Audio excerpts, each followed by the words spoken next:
think a lot of people who've been following me for a while understand that I've been very respectful of Islam for a long time. Yeah, sure.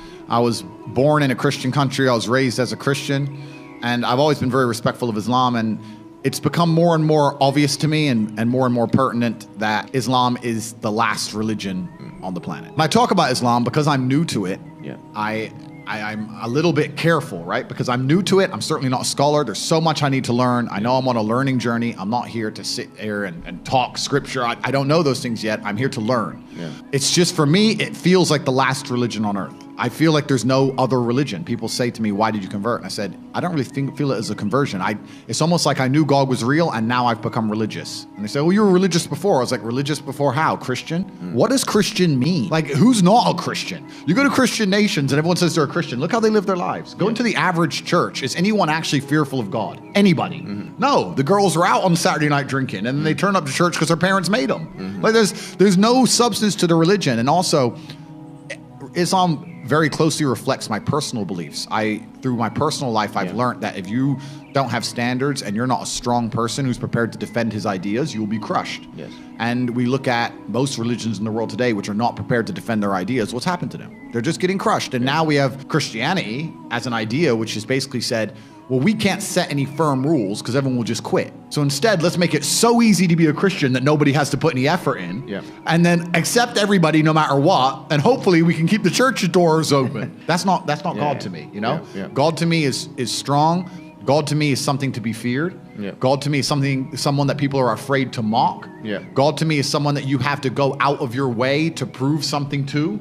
God to me has red lines. Yeah. Like, God to me represents the Islamic faith. The Christian God to me, I don't see God. I can't explain. I don't see anything there. So to me, it was the only logical choice in the end. And this is why perhaps I found God the way I did, because I understood all these things first, and then I saw the Quran and it confirmed so many things for me, you know? Like, even the conversations I've been having so far, so many things have been confirmed, and it's amazing the knowledge that's inside of it, which is so applicable today for an old book, right? You know, it's supposed to be old, but it seems so timeless.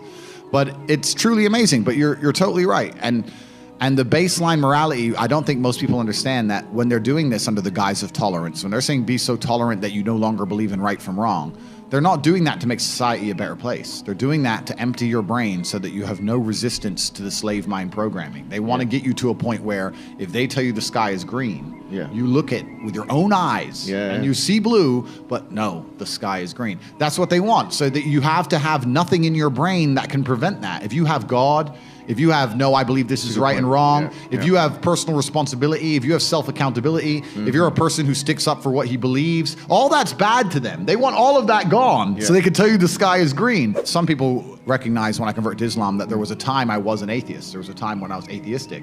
And the reason I am now so absolutely certain that God is real is because I've seen evil.